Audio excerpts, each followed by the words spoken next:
This is the grandma car.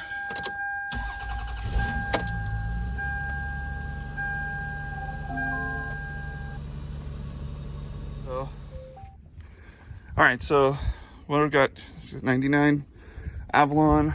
And what the issue I was having was the seat wouldn't move forward anymore. The power seat wouldn't move forward anymore.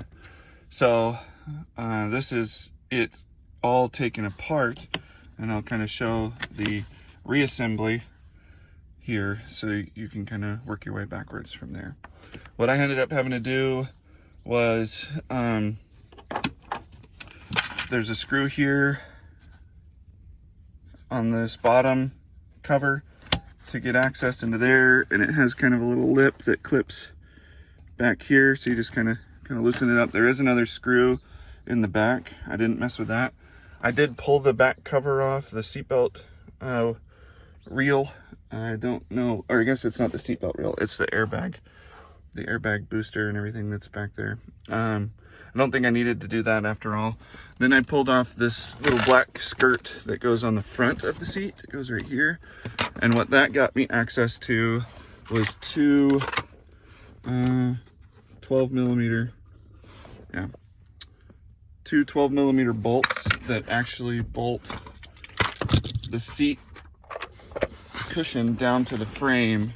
And then once you do that, once you get rid of those,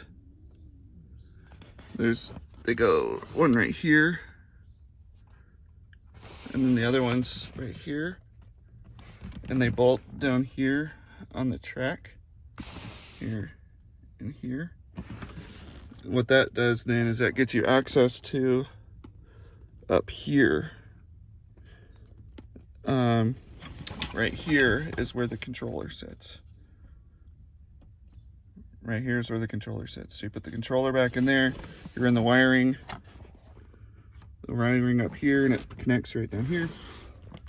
And so I had to pull the whole controller out and repair the controller because that's what was wrong with my seat. It wasn't, I probably could have bought a new switch, but I called around to a few of the Toyota dealerships, and I was told there were 7 switches left in the country for this vehicle, and they retail for anywhere from like $230 to $330.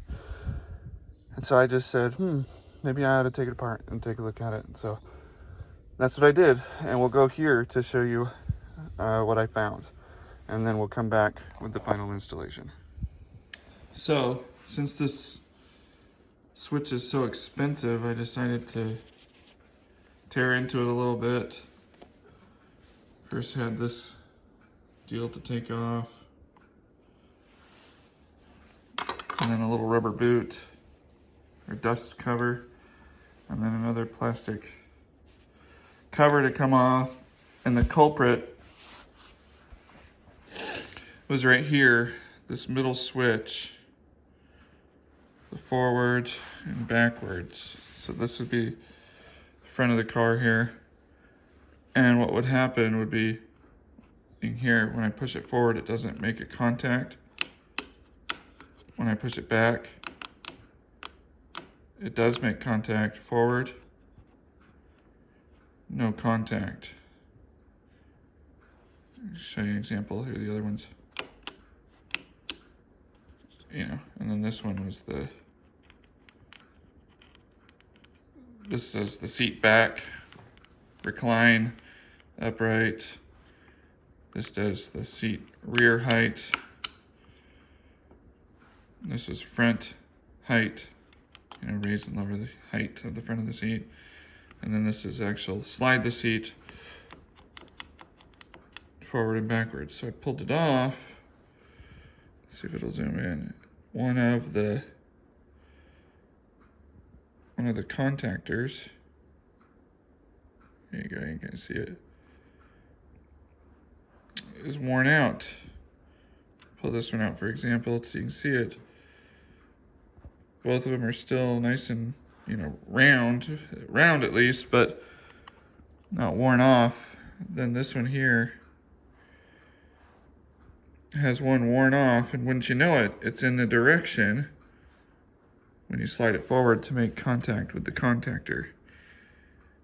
So it looks like it's kind of been happening for a while. So I'm gonna see if I can't build that up, maybe with some super glue or hot glue or something. See if that fixes it. Tried the smallest batch of JB Weld I've ever made.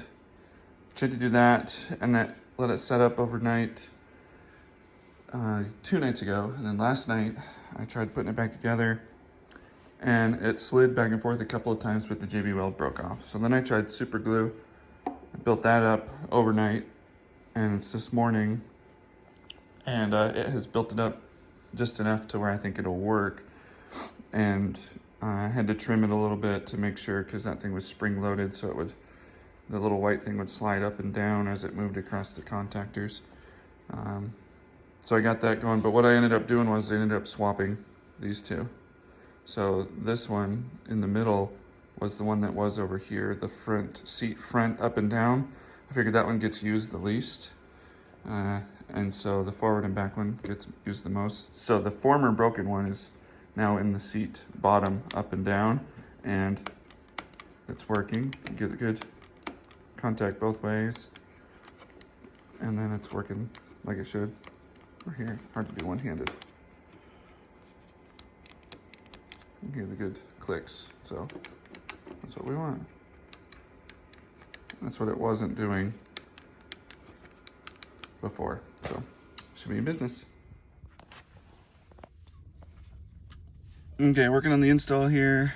There's 3 screws that hold this clip or this switch in place on the seat frame here. They're just little like self tappers, so you don't want to go too wild with the torque here. So there's 2 on the bottom and then 1 on the top. Got a cat in the back seat. Anybody else have a curious cat or a copycat that likes to get involved with everything you do? What's she doing? Anyways, then once you get the seat switch back in place, then you can start reattaching the leather. It goes underneath and folds, and then there's like these little metal tabs all the way around the seat that kind of hold the leather in place. So it's gonna be impossible to do one-handed, but I'll show you afterwards. Here's a kitty cat. Let's see if I can show you those metal.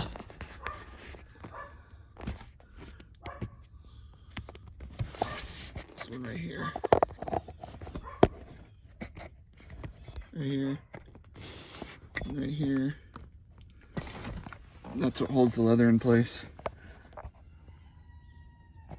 Okay, so before I bolted everything down, I just connected the harness. I wanted to verify that it's working. So remember, I didn't have any forward motion before.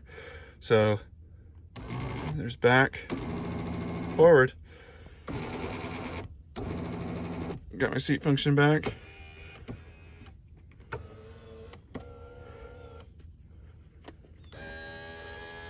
Seat back. There we go, full functionality again. Broken switch, fixed it inside. All right, so here we are, all back together. I think I probably rushed this cover here a little bit. It doesn't quite, this one here, it's not quite seating in, so I think there's probably like a hook or something that I didn't get all the way in place, but got the knobs back on, full functionality, backwards, forwards, down, up, good to go. So that's how you repair a seat in a 99 Avalon when there's only 7 brand new switches in the whole country, and they're too old to really have a good supply in the junkyard, and you need to fix your seat switch. So yeah, thanks for watching.